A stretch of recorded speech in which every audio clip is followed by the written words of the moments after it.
A new NFL mock draft has dropped from NFL.com, and in it, the Bears get Caleb Williams and Marvin Harrison Jr. We're going to react to that. I'm going to give my thoughts on that here on Chicago Bears Now by Chat Sports. My name is Harrison Graham. Before we do that, we have a February sub battle going on. I got to be honest, big weekend for the good guys here. Listen, we're up to 575 new subs in February. The Cowboys report, who are having fun with Mike Zimmer and Rex Ryan rumors, are down at 315. I want to bury the Cowboys. I don't want to rest on this lead. Sub to win this thing. Sub for Bears offseason dubs. Let's get it going. If we win this competition this month, we'll come up with something. We'll do something fun. Let's make it happen. If you want daily content, we've got you covered. All right, so Chad Reuter, who did this 3-round mock draft for NFL.com, Rolly's in shambles behind the scenes, but maybe we'll let Rolly in here on this conversation as well. He's got this trade going on, and the Bears move up from 9 to 3. They get a 4th and a 2025 conditional pick, which he did not mention what the conditions were, so take that for what it's worth, for Justin Fields and the 9th pick. Now, let me just first say, he's not the first idea to come up with an idea centered around this. There's been 9 in Fields and whatever for 3. I got to be honest, I'm a little surprised that not only the Bears are getting a 4th, but potentially a pick next year as well. That's probably more than New England would be willing to pay unless they just really love Justin Fields, which maybe they do. It's hard to know what the case is. Now, obviously, if the Bears went this route, I think a lot of Bears fans, and I think a lot of you watching would agree, is that part of the reason that the Team Justin Fields guys want to keep Fields is because they want to draft Marvin Harrison Jr. Well, what if there's an avenue to get Caleb Williams and Marvin Harrison Jr., the top QB prospect, the top wide receiver prospect in this draft? I mean, it's kind of the best of both worlds, right? Where you reset the QB clock with a QB with a higher ceiling and I think a higher floor, to be honest, and you still get Marvin Harrison Jr. Because I said it 4 months ago, I want Marvin Harrison Jr. on this team. Make it happen. Now, recently I've acknowledged that may not happen because they're probably going to take a quarterback number 1, and he's not going to fall to 9, so you'd have to trade back up. But if some kind of trade with New England could happen, I'm definitely intrigued by it, and I got to ask you guys, would you do this trade? 1st and a 4th and a future pick for Fields and 9 to move up to 3? I think I'd do it. I don't know if the Patriots would. I don't know if they'd give up 2 additional picks, maybe 1. Type B for Bears, you think they win the trade? Type P for Patriots, if you think they win this trade. I'd heavily consider this. In fact, I'd pull the trigger right now, if I'm being honest. You get Caleb and Marvin Harrison in the same draft, and you still get an extra day 3 pick minimum. That works. I'm in. That's fun, man. That's very, very fun. And the reasons why are you do get that combo where, you still get Marvin and you get Caleb Williams. You also you send Fields to the AFC, so you don't have to worry about playing him very often. And you get 2 more draft picks.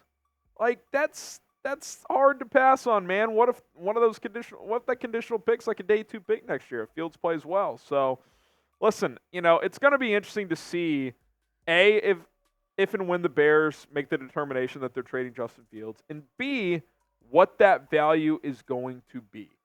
Do people view the Bears as a team that did not do right by Justin with how they built around him with Luke Getsy and some of the acquisitions, or are teams lower on him but still interested because of his talent coming out of college? That'll be interesting. I got to think a few teams are going to be interested. And there's already been a report out there that New England could trade down from number 3. I don't know if that's because they don't like Jaden Daniels or what, or if they just want to get more capital to build the whole roster. But maybe they consider trading for Fields. That way they don't have to draft a quarterback with that number 3 selection. And again, I'd rather send Justin to the AFC. I don't want to have to worry about him in the NFC, a guy I could play year in and year out. Send him to the AFC. The only time you'd ever see him potentially is either in the Super Bowl or every 4 years. That's pretty much it. So that would be a preference of mine if the Bears decide to move on. Coming up next, can the Bears make the playoffs with the rookie quarterbacks? I've been asked that a lot. Hey, if you draft Caleb, Is playoff still the expectation? I answer that question and more. But first, we are sponsored by Game Time. Shout out to Game Time for sponsoring today's episode of Bears Now, because buying tickets to a sporting event, concert, or comedy show, it shouldn't be frustrating. It should be easy and painless, and with Game Time, it is. Game Time's goal for you is to have a peace of mind with your purchase and to help you save as much money as possible when buying your tickets, whether you're going to a Bears game, a concert, or any other event. Game Time wants you to have the best experience possible. And by the way, looking for last-minute tickets? Game Time has the best example for you. I'm proof of that. I went to the national championship game a couple of years ago, bought tickets 3 hours before kickoff. Smooth sailing, no problem whatsoever. Got the tickets within minutes on my phone. So download the Game Time app right now if you want to go to a Bulls game. Got the White Sox and Cubbies coming up as well. Create an account with promo code BearsChat. That promo code BearsChat for new customers gets you $20 off at sign-up. Last-minute tickets for the lowest prices guaranteed with Game Time. A link to the Game Time app in your app store is in the comments in the description, or you can just search Game Time on your app store right now. Just use the promo code BearsChat to get that $20 off. All right. I think the Bears can be a playoff team with a rookie quarterback. And I'll make it clear. I think they should be a playoff team next year, almost no matter what. And we'll kind of go rapid fire here, but the reasons for that are as follows. Number one, the Bears are expected, by my expectations, to have a top 10 defense next year. And I think if a couple things go right, it could be top 5. Like if you added Danielle Hunter, if Javon Dexter does take a big-time step. We saw flashes last year. Like, this team created a ton of turnovers the second half of the season. I think they tied the NFL in interceptions. This is a top 10 unit that has top 5 potential. So that's a reason. Number two, you've got a true number 1 wide receiver in DJ Moore, and you got to think Moore is coming. You got, no pun intended there. You got the number 9 pick. You got cap space if you want to add a veteran. You're going to add more to the wide receiver room along with DJ Moore, who had a monster year last year of almost 100 catches and almost 1,400 yards and 8 touchdowns. Like, we'll see how they tinker here. I don't really expect Darnell Mooney back. I still am somewhat hopeful for Tyler Scott, but I think you got to bring in 2 guys. So you draft one, you sign one. That's probably how you do it. And then Tyler Scott's like your 4th receiver. Velus Jones is your 5th, whatever the case may be. Bring back EQ to be your number 6, and you got your wide receiver room. You got a reliable tight end. Cole Kmet, who just gets better and better and better every single year. He was for sure a top 10 guy this year, fringe top 5, depending on metrics that you're looking at. I thought he played really well for the Chicago Bears. That was his most complete season. Played his best year as a blocker, I thought. Played through some injuries, too. Ended up with a career high in yards and catches. 1 TD shy of his career best 7 from last year. 13 touchdowns the last 2 years for a tight end in this league. That's pretty damn good. So that's going to be helpful for whoever the quarterback is.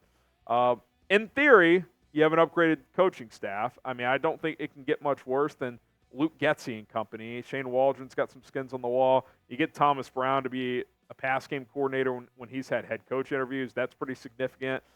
So I think the offensive staff is better. And let's be honest, guys. The NFC is manageable. It really is. The AFC is a beast. But the NFC,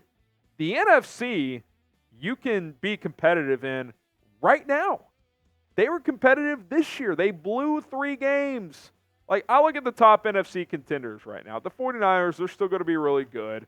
But even they're aging. And look, they're very good. But Brock Purdy as their quarterback, it's not impossible to beat them. The Lions, you outplayed them for 7 of 8 quarters this year. The Packers are good and young. We have to acknowledge that.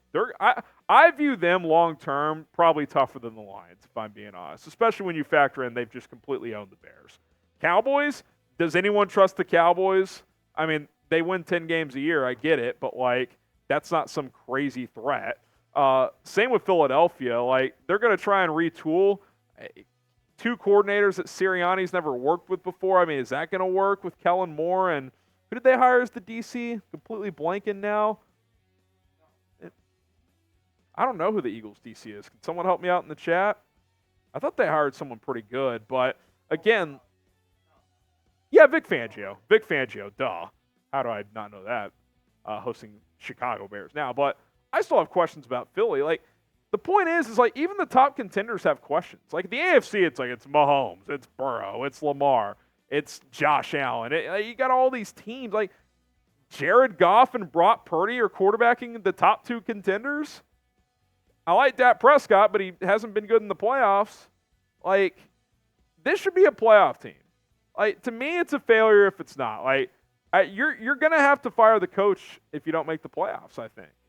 I really do. Like, you should have been a playoff team this year.